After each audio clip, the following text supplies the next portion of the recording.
everybody. Thanks for tuning back in to another episode of Florida Prison Talk. I'm your host, Easy Win. And make sure y'all hit that like and subscribe button, man, and engage in the comments like y'all been doing. I appreciate all y'all. We back up in Rikers Island. I appreciate all the love on this Rikers Island series. I appreciate all the love. And we right back in the state of New York with another one coming from Rikers Island. Go ahead and introduce yourself, bro. What's up, everybody? This is Sade, a.k.a. Little Mario from the Once Upon a Time show. I'm originally from Sunset Park, Brooklyn, but now I'm living in North Carolina. So, you know what I'm saying? This is where my story starts when I started changing my life and I left all the gang banging and all that alone, you know? That's what's up. And he has a YouTube page also, so I'm going to pin all of that information in the comments. I'm going to pin all that information in the comments. He has a Once Upon a Time. He's going to go over all of that when we get to the end. We're going to go over all of that stuff. You guys are going to love his page. He's a hard worker. I'm glad to have met you and came in contact with you, man. I really appreciate this. But without you having ado, let's get right. I appreciate you having people. Once Upon a Time on YouTube. Sade, a.k.a. Little Mario. Don't just look at my video. Subscribe. I talk about gangs, addiction, all for the kids. You know what I'm saying? This is for the kids right here. That's what's up, bro. That's what's up. Okay. So, what year did you go to Rikers Island? The first time I went to Rikers Island was about, I'm not good with the years or whatever, but I'm going to say when it was wilding, back 91, 92, that's when I got into the war. But the first time I hit the island was about 87, 88. Okay. How old were you then when you first hit the island? I was about 18, 19. Okay, you was young. Okay, and okay, so on that bus ride, when you knew you was going to Rikers Island, was you scared? Was you nervous? Or you was like, nah, I ain't worried about this? How was you feeling? Oh, man. Now, I don't know if you want me to start from the beginning, because a lot of people, when they tell their stories, they tell about, they just went to Rikers Island. You got to start from the beginning, because the viewers or the kids want to hear exactly what happens when you get locked up. And I could tell you, break it down the whole truth. You know what I'm saying? Number one, you get locked up. You get driven down to the precinct. They take down the information or whatever.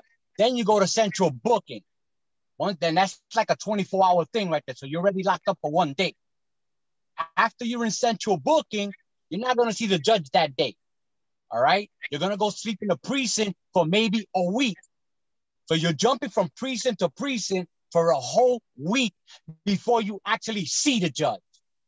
So right now you're doing time without doing time, and they got you guilty, you know what I'm saying, without even, So I was already afraid before I even hit Rikers Island, before I even got on that bus. I was scared because I was locked up.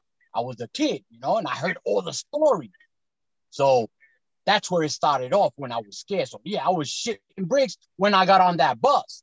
Once the judge said bail, because that's the only time you go to Rikers Island, either you got sentenced or you got bail. Now you're going to Rikers Island if they can't afford to take you out. I was poor. I couldn't afford $1,000, so I went to Rikers Island. All right?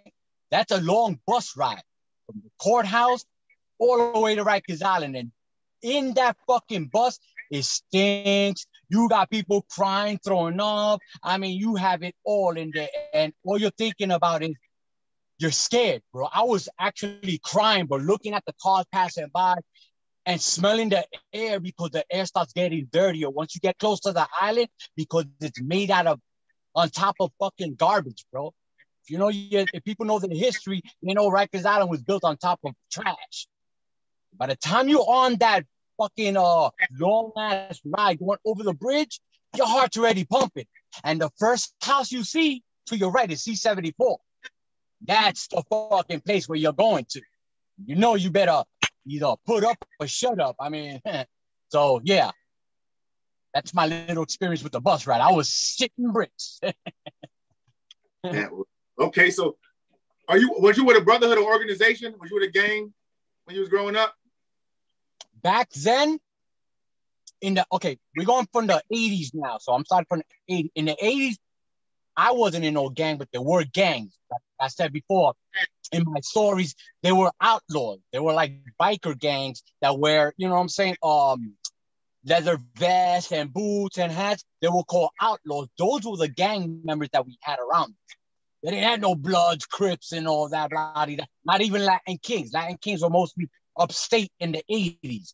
They didn't hit the island full speed ahead until the 90s. So, yeah, I wasn't a part of a gang in prison, but I was a part of a street gang called El Posse, Los Mafiosos. That's from Sunset Park. Yeah. Okay. A street gang. Yeah. So, okay, so you get to Rikers Island. So you went to C94. How long did it take before trouble found you, or you found trouble? Well, see, that's the thing. To go to C74, you got to be an adolescent. Right now, 18, 19, that was my age. I was considered, let's say, an adult. So you don't automatically go to C74. When you're an adult, you could go to any building, C73, C95, wherever they have room for you. That's where you're going, depending on your classification and all that. That's where you're going. I ended up in this one was C73. So C73 was the first building I ended in, and that was like back then was the women's house. They had women there and all that. So that was the first house. But it was still crazy. I mean, don't get me wrong. Adults, you know, the adolescents were wild, but they did all the scratching, cutting, little scratches and all that. The adults were the killers. You fuck with an adult, they're gonna stab you up. They ain't just gonna cut you, they're gonna stick it in you, So I was scared. So what kind of things did you see there? Was the phones really a big deal like everybody said they were? The phones is the biggest thing on Rikers. I mean, you got to understand, like I said before, when you get locked up, you're already a week inside the system before you actually see that judge. You ain't getting no fucking phone call, all right?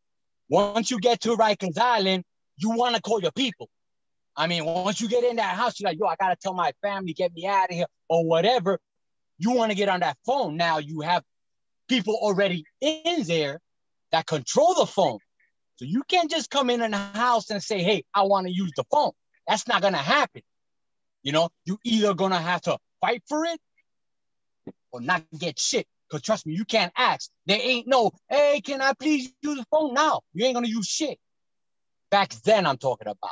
Now It's easy. You're part of a gang, and now you can use the phone, which is bullshit now. But before, you had to be a man to use that phone. Yeah. So what did you do to use the phone? What did you have to do to use the phone when you was there? My first fight was a C73, and it was because of the phone. Like I said, I was already in tuned with fighting. So all the outlaws, the older gangbangs, the drug dealers that did time and came home that I grew up with, they already put me up on the scoop. Yo, when you get to Rikers Island, they're going to try you. They're going to go for your sneakers. I mean, they told me the whole thing. So when I got there, I had to build that animal image, because if not, they're going to say Sade was on Rikers Island and he was a pussy. Because trust me, what you're doing there, they're going to find out in the street. I don't know how the fuck, but everybody finds out what you doing there. So you know what I'm saying? If a motherfucker lies on here, they're gonna get caught out there because they say, bullshit, bro, you wasn't there, but you didn't do that. So you gotta watch what you say. But anyway, that was a big issue. Getting on the phone, and I already went in there with that attitude. So of course, I had to do what I had to do. Now, the lucky thing was when I got in there was somebody already in there that I knew, and he was from my town. All right? His name was Swan.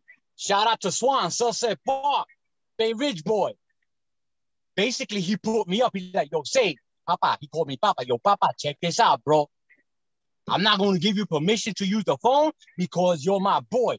You're going to earn this shit, bro.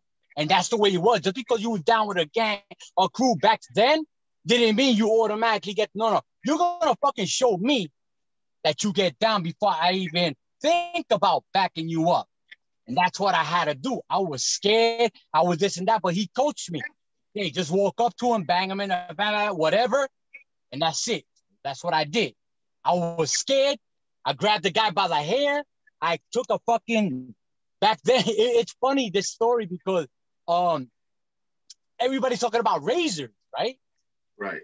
When I was younger, I didn't have a razor. I just came off the street. Like I said, I was in the system for a week or so, but we could have cigarettes.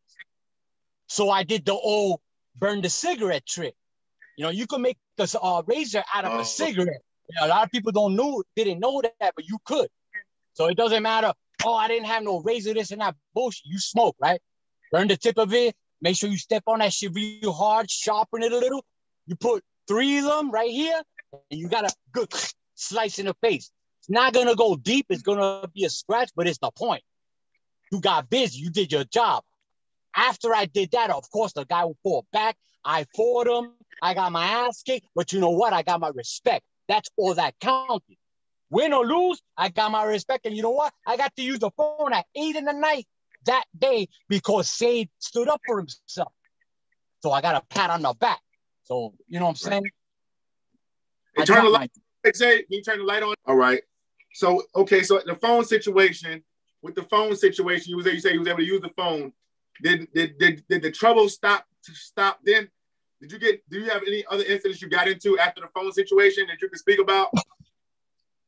After the phone incident on that charge or whatever, no. Because I actually got on the phone that night because I explained to them, yo, I need to get bailed out of here. I've been locked up for a week. You know, I need to use the phone. Swan told me, yo, this is what you got to do. I did it. He's from my neighborhood. So I couldn't say, nah, man, nah. I had to. I was scared, bro.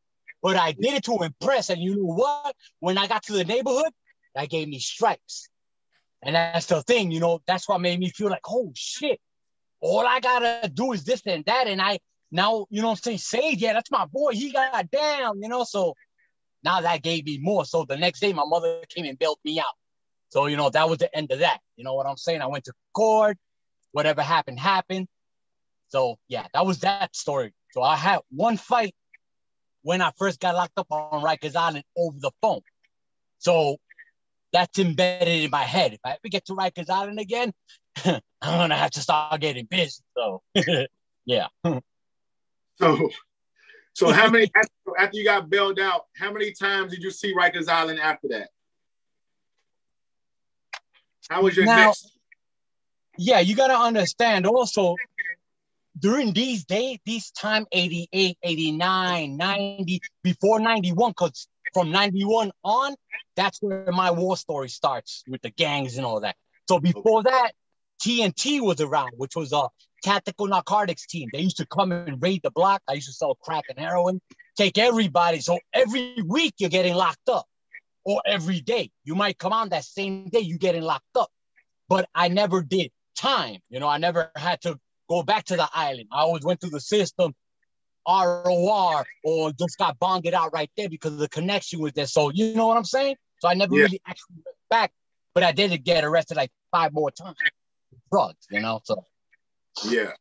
Okay, so you say your story starts at your war story starts and the gang stuff starts at 91. Yeah. Okay, so let's start at 91. So what happened in 91? All right. Let me see. 1991, I was 21, 22 years old. I'm 51 right now. I was born in 69. So whoever want to count, they could count. 1991, I got locked up for selling a direct sale to a cop. It was crack cocaine that I was selling. So they gave me a high bail. I got $75,000 bail. I was like, dang. You know what I'm saying? I hit the island again. This time, from the last time that I hit the island on 88, that it was already wild. All them years going in and out, going through the system, my friends doing time, coming home, things started changing. And now they're telling me different stories. Oh, people are into cutting and this and that. So when I got locked up again, I was like, shit, now I got to get back into this. Because I already remembered from the last time, you're not going to go there just to sit around and do your time. It's impossible. Fuck that, especially where I come from. You know what I mean? You can't. Yeah. That shit follows you. You mean to tell me that you at that time you went in, you couldn't just go to Rikers Island and say, I'm gonna mind my own business. No. Trouble's going. I mean, you could. It all depends. Number one, I'm gonna take it from the person that's already locked up point of view, and you're coming in.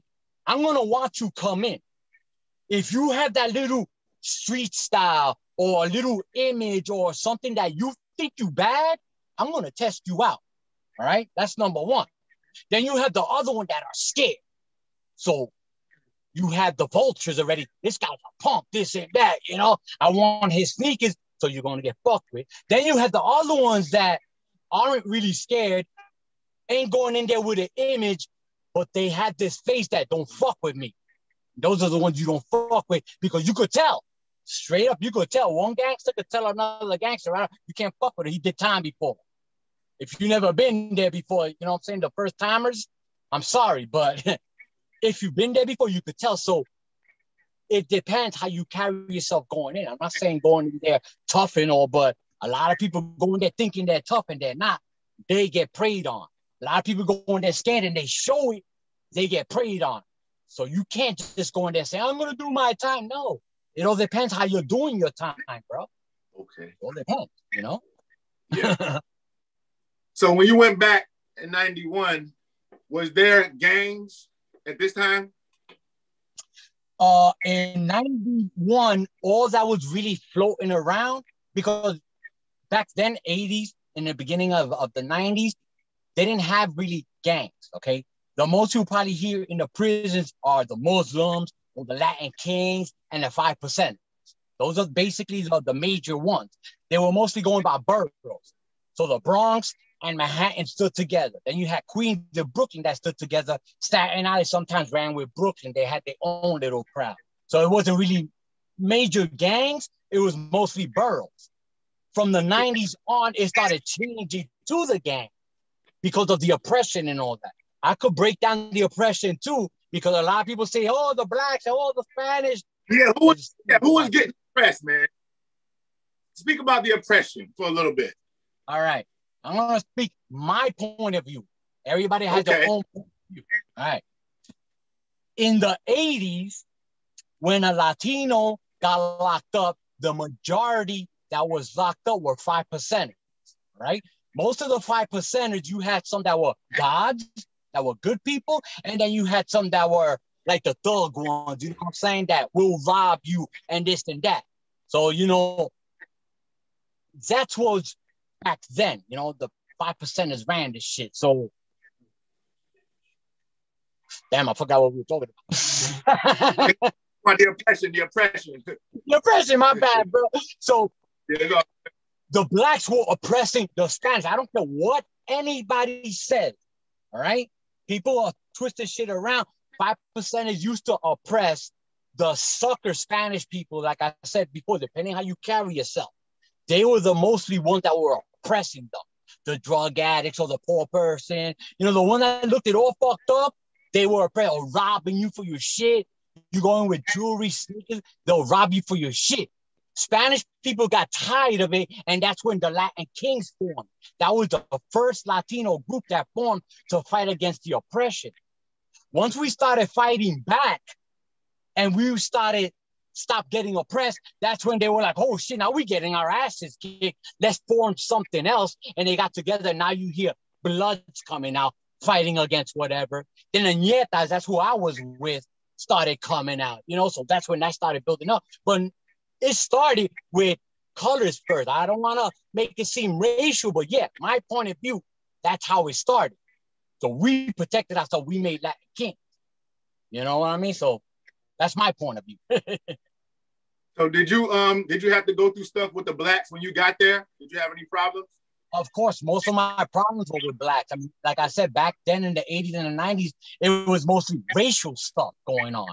You know, it wasn't that I hanged out with a lot of black people, don't get me wrong, but when you locked up, that shit stops. You could be my best friend and all, but when shit pops off, Latinos with Latinos, blacks with blacks, no matter who you are, I'm going to have to go against you, my brother. You got to understand the prison politics now. And like I said, I was schooled already with it. So by the time I went in there, I had that already embedded, and now it's time to perform. Now it's time to show and prove. So now it's time for Say to make a name for himself which that's like I said, that's when I started building up, you know? So speak about it. Can you speak about a situation you've been in, a couple of situations you've been in on that second time around?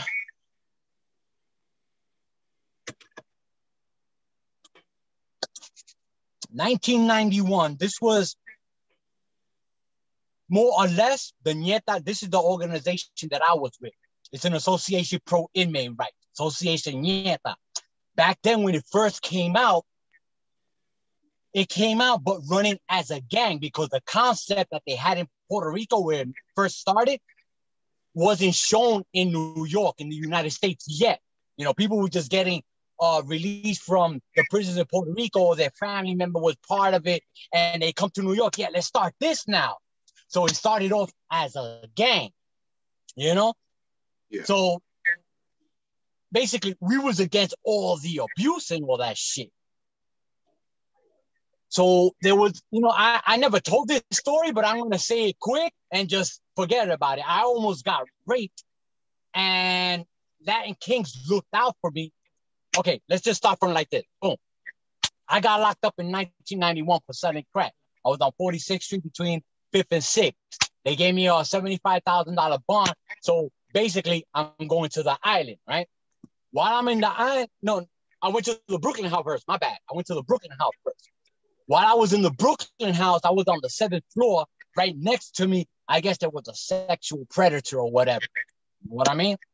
He came to my cell and tried to play me, telling me I look cute or whatever, you know? But, you know, I'm already a street mentality guy. I ain't gonna fall for that bullshit. I already heard of Mama Dear and this and that about the candy and all that shit.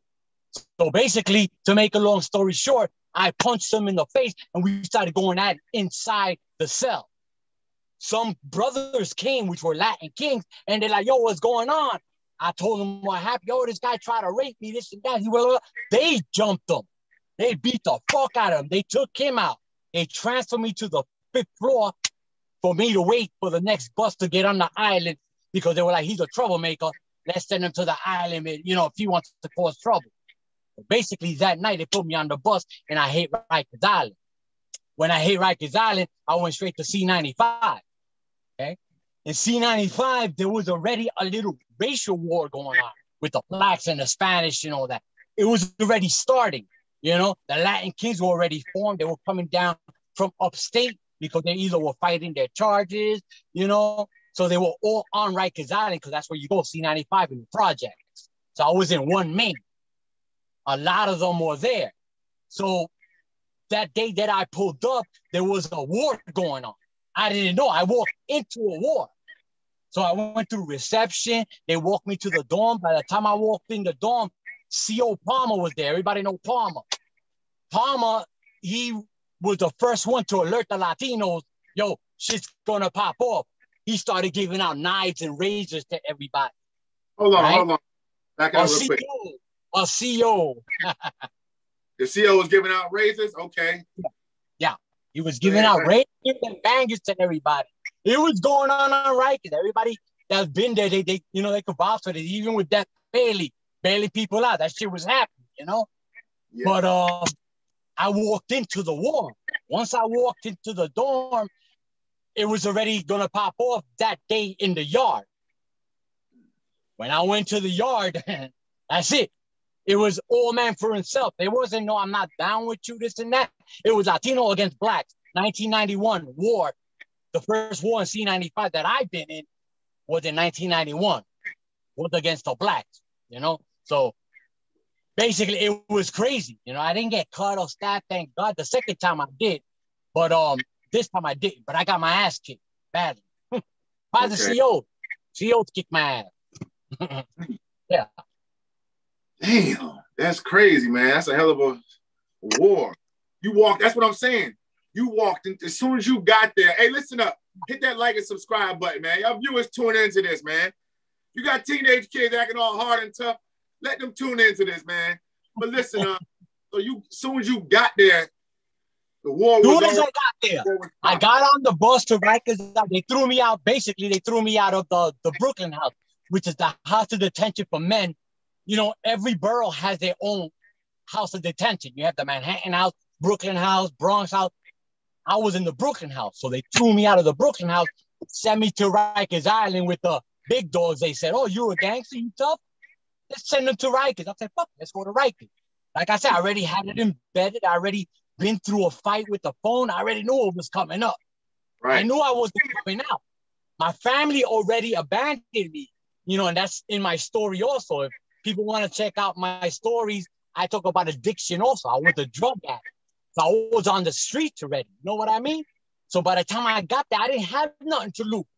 Fuck that shit. I'm going to break your shit up. I'm going to cut you up, send me to the box. But back then, you didn't go to the box. You go to solitary maybe for a day. They bail you out. You're out the next day. You know what I mean? That's how easy it was. So listen, I couldn't help but to hear you earlier. You say, thank God I didn't get stabbed up. But the second time I did. What second time? Yeah. Second time there was I said this story also, in C95. Basically, I was already a high-ranking member of the Ñeta. And it was already popping off. If anybody was there in the yard, C95, this was 95, 96, when they had the war with the Bloods. All right, then this is what I'm talking about. We went to the yard, and it was, no lie, it was like maybe 50 or 70 Ñetas. There was about 20 Latin kings, and there was about 100 or 1,000 Bloods in the yard that day. So basically, the Latin kings, they all got together in the middle. So the yard, you could go around the yard and, you know, hang out in the middle if you want. So I got along with the Latin king. You know what I'm saying? King Meg, King, you know, I don't want to name kings, but, you know, a lot of kings that I grew up with were there. So I went with them along with 5 other brothers. There was only 5 Ñetas that went to the middle with the 20 Latin kings or 10 or whatever it was, you know, who's counting? So one of the Latin kings was saying something in Spanish. That, you know, ten cuidado que algo va a pasar, you know, something's going to pop off. I could feel it. So, you know, I was the first one along with the other manitos that I was with. Fuck it, let's get busy. Let's do this. We didn't know what was going to happen. We thought it was just going to be a regular fight, you know? So we see the Bloods walking around, but then separated. You see like 5 stop and they stand and the other kept going. Then 5 stop and the others kept going. So they were like breaking up into 5 groups or whatever. Make a long story short, you know, we're over there talking shit or whatever. They start rushing us from all directions. We were in the middle. They rushed us from all directions. So all we did was turn around back to back and just started fighting, bro. That shit got crazy. There was about a fucking 500 motherfuckers. CEOs didn't want to come in. It got too crazy, you know? Right. So there was a lot of, like I said, now I'm going to get into one of the reasons why the Ñetas broke up. I don't know if you ever heard of the Ñetas, but Ñeta was a big organization like the Latin King, you know? And this is one of the reasons why. Now, like I said, there was like 70, 75 of us. Only 5 of us went to the middle with the Latin Kings. All the rest stood on the side. When the shit popped off, most of them motherfuckers ran. Most of them motherfuckers were climbing the gate. They had a big fence around C95. No lie, bro. People were trying to get out that yard because they didn't want to get stabbed. There were like 50 people that got stabbed, cut, la-di-da-di-da-di. So this is what happened. Out of them people that were running toward the gate or whatever, they were trying to climb over to run away like a bunch of pussies. Some of the Bloods were attacking my brothers. So they were climbing the gate, getting them. I came to protect some of my brothers. Yo, what the fuck you do? Blah, blah, blah, blah, blah. Started getting busy on some of the Bloods to protect my brother climbing that gate.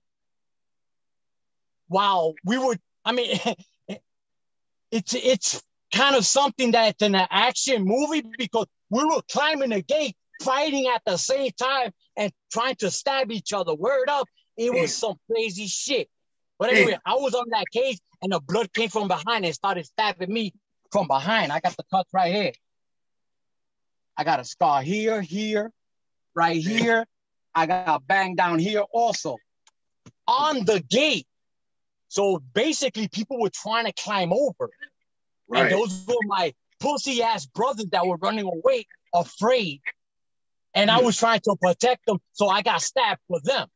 Dang. You know, so that was the first time, and yo, all you hear was the noise of screaming, bro. It's a scream that you could fucking never forget. Ay, Dios mío, por favor. Ay, I mean, Spanish people crying, you know, like begging, please save me. And that shit stood in my fucking mind, bro. You know, the scars, the fucking memories. That's crazy. So from 91 on, I got crazy, bro. You know? So did Rikers Island, did it make you more violent of a person, you think? That's what I'm saying. It got me more crazy because you had to. A lot of people go to Rikers Island humble. A man, they come out like an animal. Damn. Number one, because how you're treated by the correction. They treat you like animals, so you're going to act like an animal. Then you have inmates that love, they're predators. They love that shit, and the CO set it up. Because they're bored and they're like, fuck it, let's put this one and this one together. Let them kill themselves. Okay, I got $20 on this one. I got $10 on this one. They were doing that shit. They were having fun because now they're getting overtime. Every time somebody gets stabbed or whatever, the police get overtime.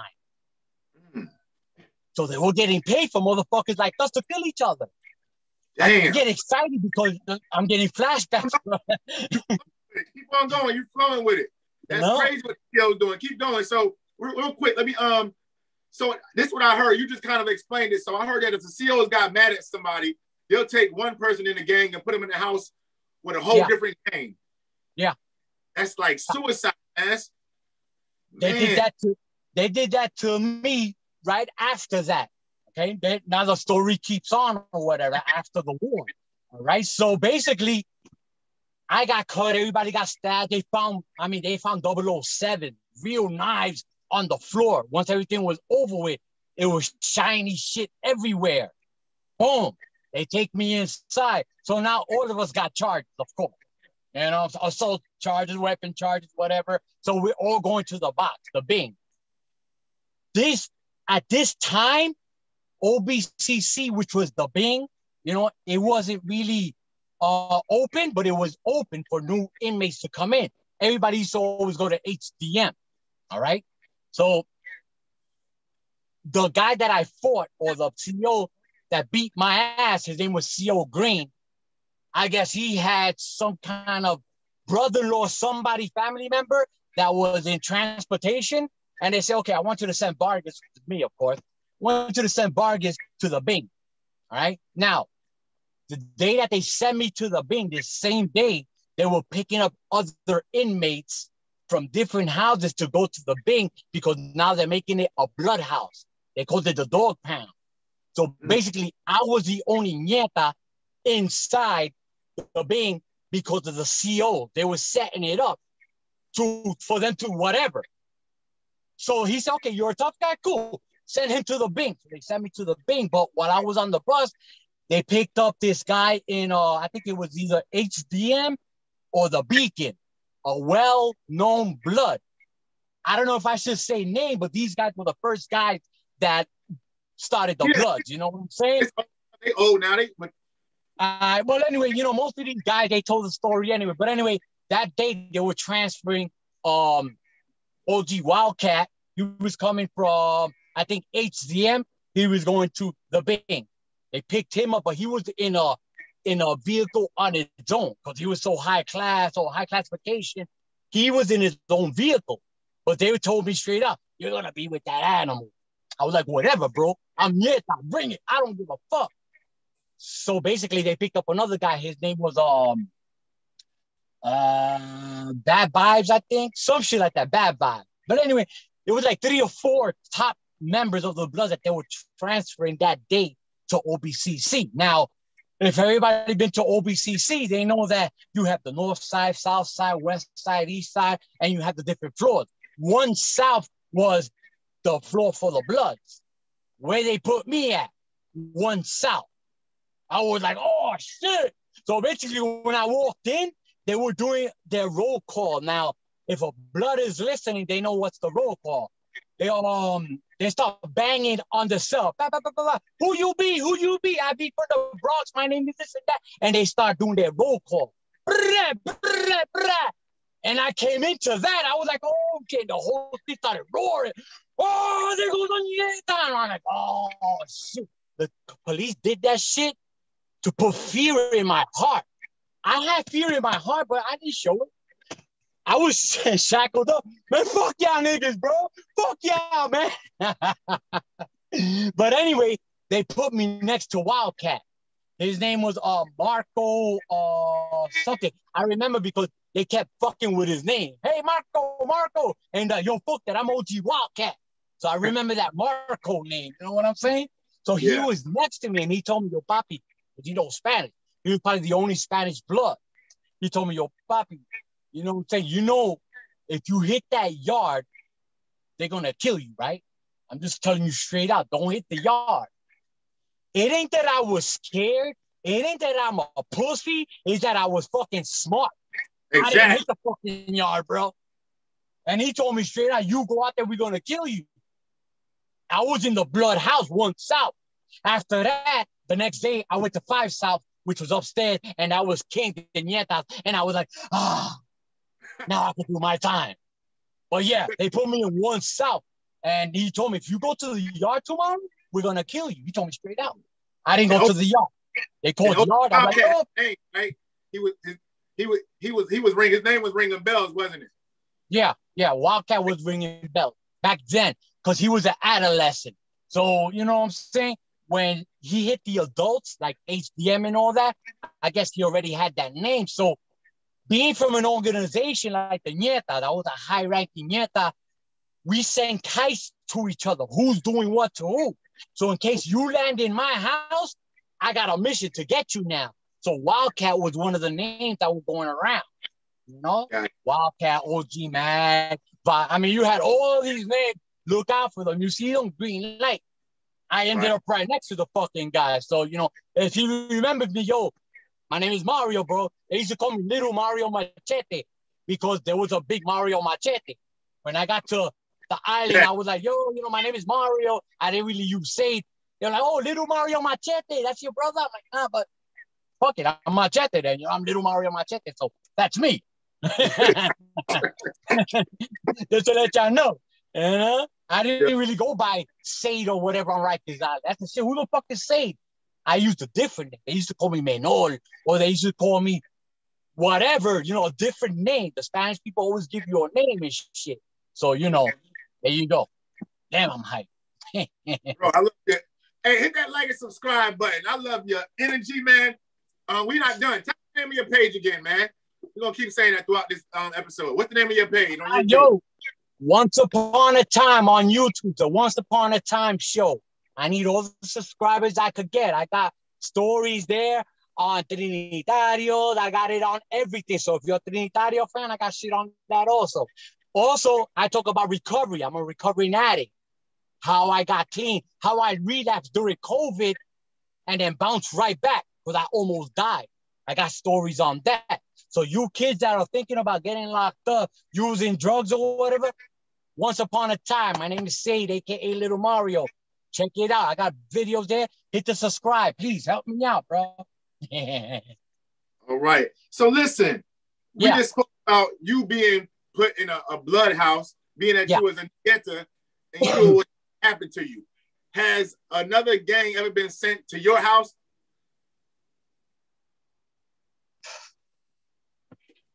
What do you mean? Like a setup? Yeah, like a setup. Yes. Yeah. You want me to tell you a story on that? Yes, yes.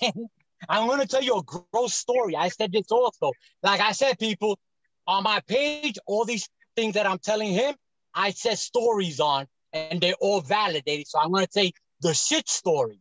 All right? This is it. I called it the shit story. All right. So basically, I'm in OBCC in the Bing, right? I'm already doing my time, and I'm coming out. So I'm in the holding cells in OBCC, and there's this guy in the other cell. He's a high-ranking blood. This one, I don't want to mention his name because I don't want to cause no problem. Then people going to talk shit. You know, I'm not into all that. I'm here to send a message. Don't get locked up. This could happen to you. But anyway, but this could happen to you also if you sleep on a motherfucker. Check out this story. All right. So basically, he gets on the bus with me to go back to C95 because that was the house where I came out of. Whatever house you left, they're going to bring you right back to. So I went back to C95 to 1 Main. I was on the A side. This time I'm going to the B side. They got two sides. So during the ride to C95, there's this guy bitching.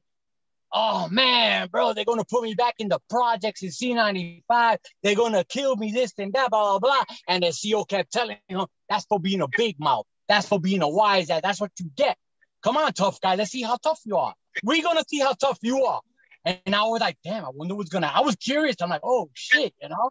So anyway, we get to C95 and Palmer comes. This time, Palmer knows me. He was like, yo, Blue Boy, your cousin. But Blue Boy, okay, there's 2 Blue Boys. There's the real Blue Boy, which I know also from the Lower East Side. Yo, shout out to Blue Boy, bro. My wife knows his family. My wife, Wanda Morales, she's from Avenue D also. She knows the family. I met the family. I don't know if they remember me, Little Mario. But anyway, shout out. Then there was another guy called Blue Boy. His name was Lalo. He was from my neighborhood. So he was around, right? Because I would say, oh, I'm Blue Boy. Say Little Mario is my cousin. So by the time the CEO came back, Palmer, he was like, yo, Blue Boy's here. Your cousin's here. I'm like, oh, shit, for real? So they were here. Oh, shit, Blue Boy. That's your cousin? I'm like, yeah, Blue Boy's my cousin. But it wasn't the real Blue Boy. It was the wannabe. So let's just get that clear. In case somebody was there and said, oh, yeah, he was saying Blue Boy. I know Blue Boy's not my family. It was a wannabe guy. So anyway, Palmer takes us to 1 Main because that was his house. So the CEO, whoever's house you're going to, they're going to pick you up and walk you to their house. During the walk, the guy is still bitching. Yo, man, y'all doing me wrong. You should have put me over there. You know what I could get into. You know they're going to kill me. And he also warned them. That's one thing that I was thinking. I was like, what did he mean by that? He was like, but if you put me in there, you know what's going to happen. I already knew he was blood, so I was like, I got to see this. Because he was talking a lot, you know? And people that talk a lot don't show a lot of action. This guy proved it. It's all good. But anyway, we get to the house. I already knew the guy was blood. So I get into a house that was Latin Kings and Ñetas only. So basically, they were putting him into that house because he was a tough guy. They already had it set up. Like I said, they do that. So he already knew it. And he was pleading with them, please don't put me in there. They're going to kill me or I'm going to end up killing them. They were like, laughing. You ain't going to do shit. You ain't got nothing. You know what I'm saying? Back then, you had to be prepared with whatever up your ass. And, you know, I could get that on another story. But I go in first. They called my name. Boom. Look for a bed. So, of course, you know, I went with my people. You had the Lion Kings on the right. You had the Ñetas on the left in the back. So I go up to them. You know, they were all together. I'm like, yo, there's a, we used to call them, not ketchup, but, you know, we had a different name for the blood. I'm not even going to say the name. But anyway, I said, there's a blood coming in, bro. Be on alert. You know what I'm saying? So I already gave that word because you got to understand, by this time, the war was on. It was green light. Anywhere you see a blood, whatever, you do what you got to do. So I played the humble, you know, you blood, you saying this and that. I'm going to tell my people, we're going to eat you now because you ate like 10 of my fucking brothers. And that's why he was in the bin. He was a well-known guy for cut people. But anyway, let me get back to the story. I go in and I tell one of the brothers, yo, there's the blood coming in, bro. What's up? They all look at like, oh, shit, where? So they all set up. You had some go to the left, some go to the right, some next to the bathroom. So basically, they're surrounded so he won't go nowhere, you know? So he walks in and he says it one more time. Please don't put me in here, bro. They were like, fuck you, man. Get in there. And they pushed him. Damn. Yeah, I'm serious, straight up. Whoever was dead to bow down, I'm not going to say this in front of the world, and I'm bullshit. Yo, I got papers, bro. And that's one thing, bro. Like, keep continuing. That's one thing people don't show our papers. I got papers, you know what I'm saying? But my life, though, let me hook it up. You know, I got papers and all that, and that's one thing, you know, when a person says, I've been to the bin or whatever, show your fucking papers, bro. I got my papers saying that I got for assault or whatever with weapons. It's all here in black and white. But anyway, let me get back to the story. I just like bragging that because people talk shit, but they don't have papers to it, you know? But it was documented. But anyway, he goes in and he walks towards the left because we're in a dorm. So you have Broadway. Broadway is the main floor that you walk through the middle. Then you have the bed to your left and your right. So you have like 10 beds all lined up, one after another with a lock and all that. So the blood guy, he goes to the third bed. He's walking, and then when he walks into the aisle to get to the bed, there was already a Ñeta there, or was it a Latin king? Whoever it was, waiting for him, like ducked down and shit. So by the time he went to sit on his bed, the guy came and he snuffed him. I mean, he ran and he snuffed him. So that blood, when he got hit, he flew over his bed and hit himself on the other bed and then fell on the floor. All right, now it gets better. Check this out. So while he's on the floor, you have me and like 10 other guys stomping the shit out this guy. I mean, boom, boom, bam, bam, motherfucker, bam, bam. And all you hear is, get him off of me. COs are screaming, stop, stop. So we started calming down because, of course, we're hitting each other. You can't beat somebody up with 10 people. You're going to hit each other, you know? So I got a few cuts in, you know what I'm saying? Somebody else got a few cuts in, and we broke it up. Now, the guy's on the floor, all like a baby, crying and everything.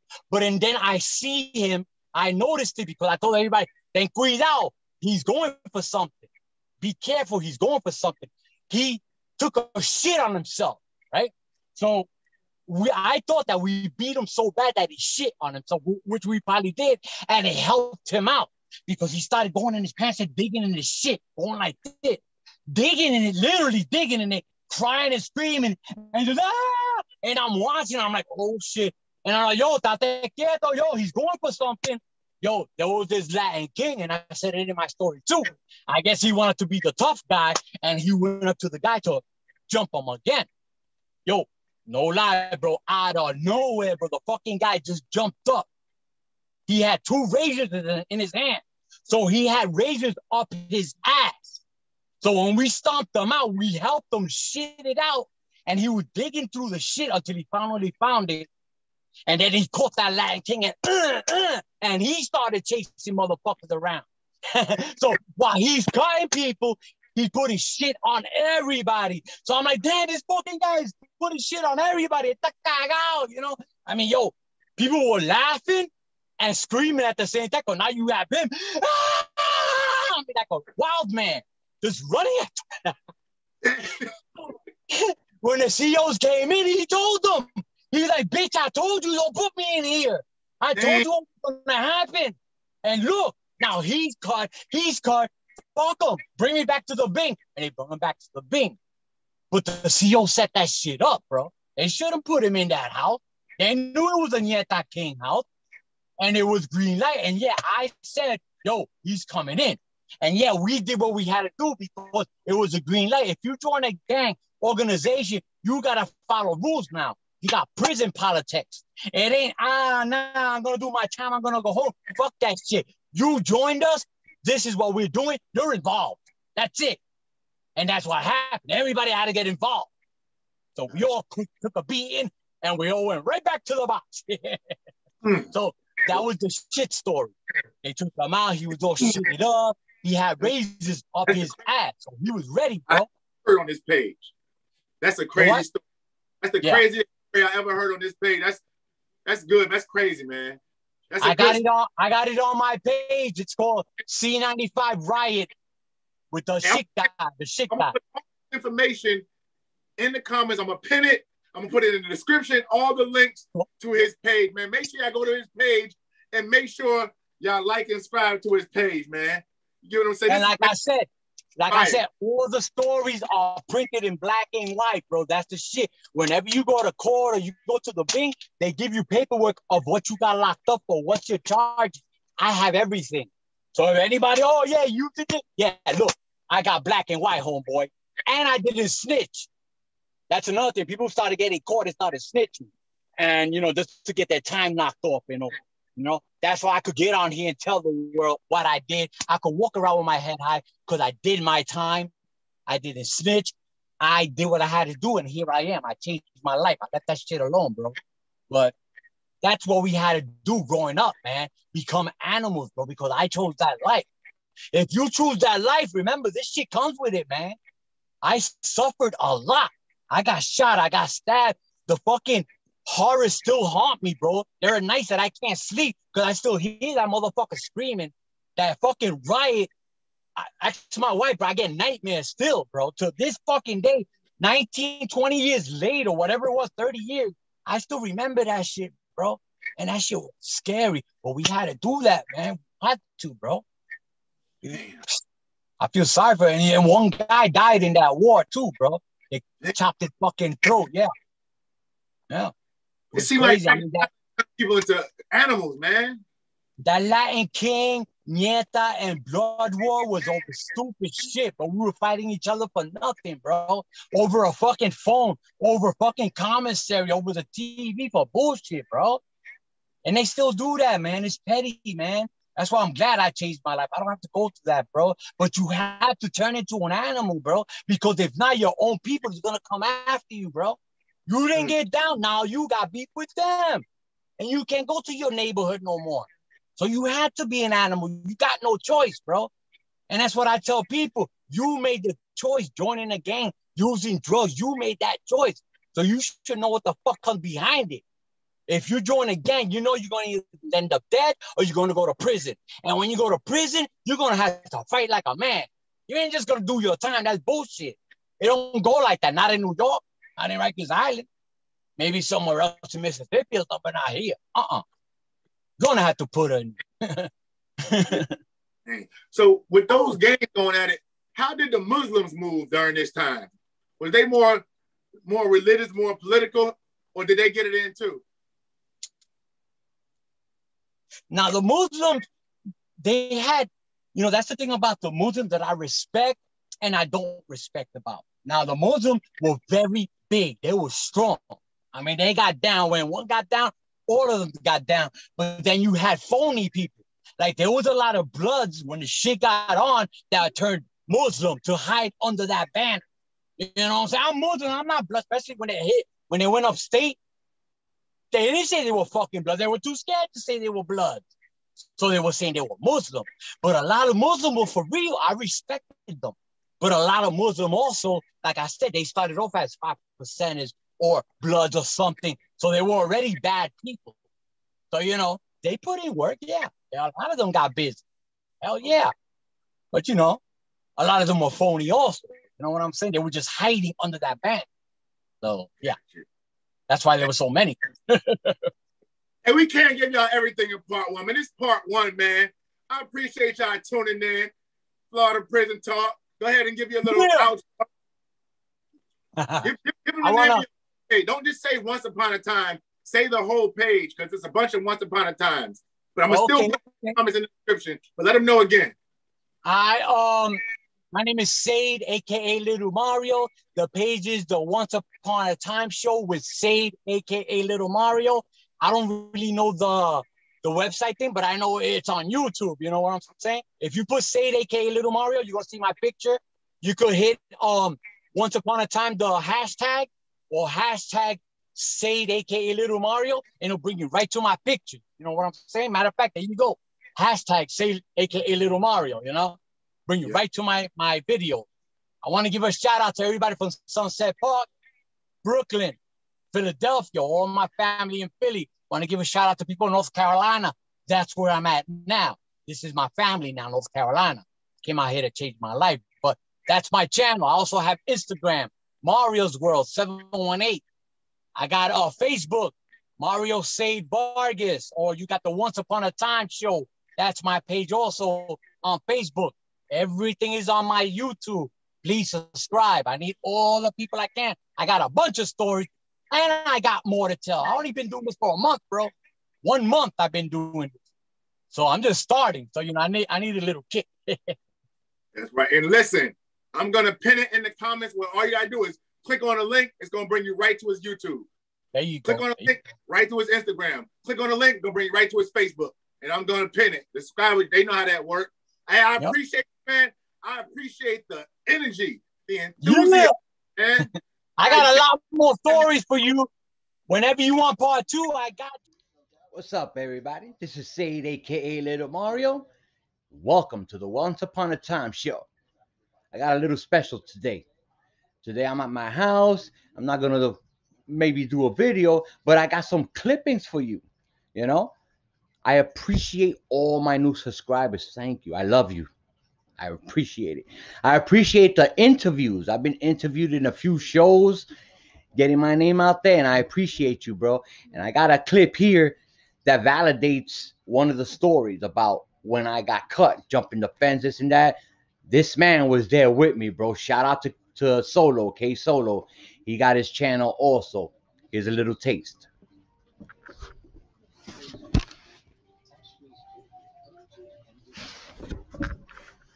Yeah, I'm sorry that it cuts in and out a lot. You know, it was echoing. I was recording the OG Shaquille thing. And then, you know what I'm saying, I called his station and it started echoing. So it came out fucked up. And I do apologize, people. But I'm new to this. I'm learning. Sooner or later, I'll get it. Here's another clip.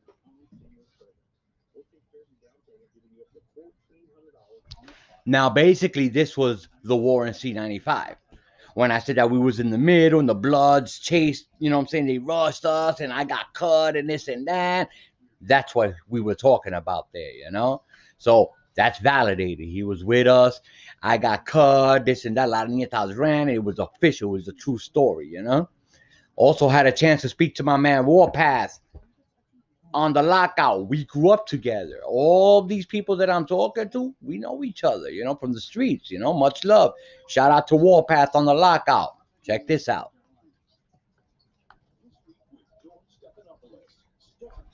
Yeah, it was just a little clip or whatever, but you know, people are starting to reach out to me to try to help me because they see I'm trying to do the right thing.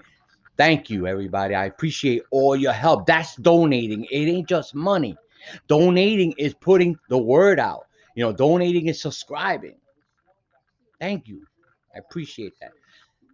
All right. Well, thank you for watching another episode of Once Upon a Time. This is Sade, aka Little Mario. Stay tuned for more videos. I have a bunch coming up with the Trinitarios. Like y'all been waiting, patient. I'm working on it. Like you see, I don't have a good signal. And I have other stuff on Bloods and this and that and da-da-da. And I got a good story on the phone time on HDM. I'm going to work on that today, all right? Thank you for watching Once Upon a Time. Peace. With Sade, a.k.a. Little Mario. I can't forget that.